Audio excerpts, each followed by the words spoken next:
Hey everyone, it's Barry. Today I've got another painting video on some handmade paper, this time with paper from Sarah from a company called Chain Line Supply, based out of North Carolina. What's unique about these papers, aside from being handmade, is the way that Sarah intentionally pours patterns into the paper mold with different pulp colors, resulting in some really funky designs. The set I bought came with 3 sheets, a pastel color-blocked piece, a pink and red piece, and this yellow and lilac circular piece we're going to be working on today.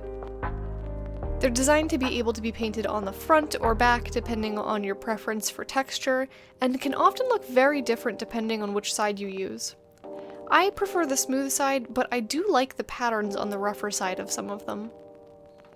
Oh, also, before we begin, I have a bunch of new items in my art store right now, including prints of the art in my last 2 gouache videos, and some new geeky D&D themed items for when the dice just aren't rolling in your favor.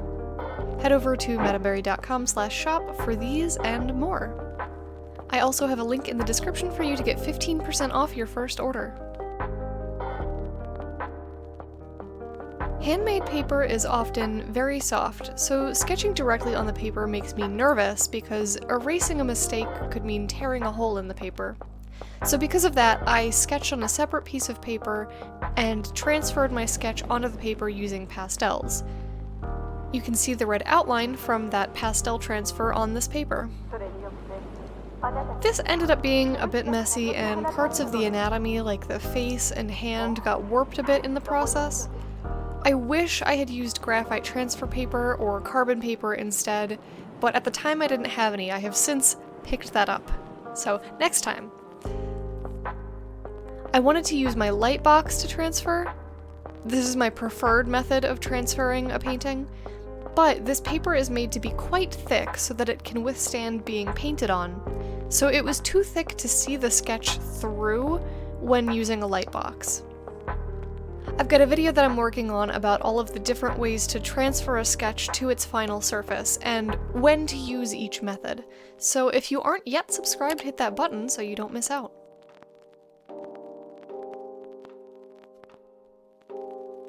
When I saw this paper, I was immediately drawn to the circular shape in the center, and I wanted to play with that. I find that on handmade paper, it's best to leave parts of the paper unpainted. If you're covering the whole sheet with paint, then what's the point of using such a unique sheet of paper? My first thought was to leave a hole with some negative space in the composition, like my first 2 paintings on handmade paper. But I thought about the patterns in the background, and I thought covering most of that up would result in a less interesting piece, so I wanted to leave a lot of the paper open. And instead, I opted for just a sunny halo around the figure. The color palette that I chose was inspired by a video Hello Alice here on YouTube did. She painted this moon in the sky with violets and oranges and some pinks and yellows, and it was gorgeous. Orange and yellow are actually probably my least favorite colors. But her video made me fall in love with that palette, so I wanted to try it in my own piece. I don't think I did it justice, to be honest.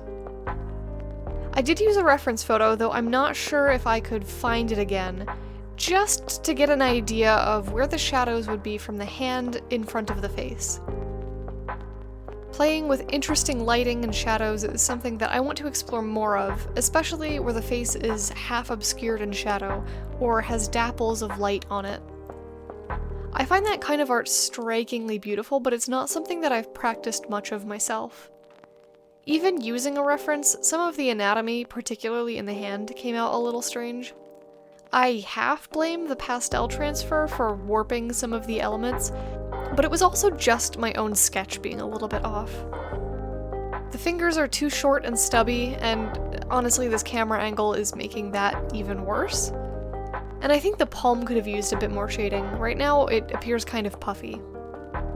I have this problem where I always want to draw longer fingers, but because I often look at my own hands when I'm drawing hands, because I can pose it in any way I want to, and because my fingers are so short and stubby, I end up with all of my hands having just these little hot dog fingers.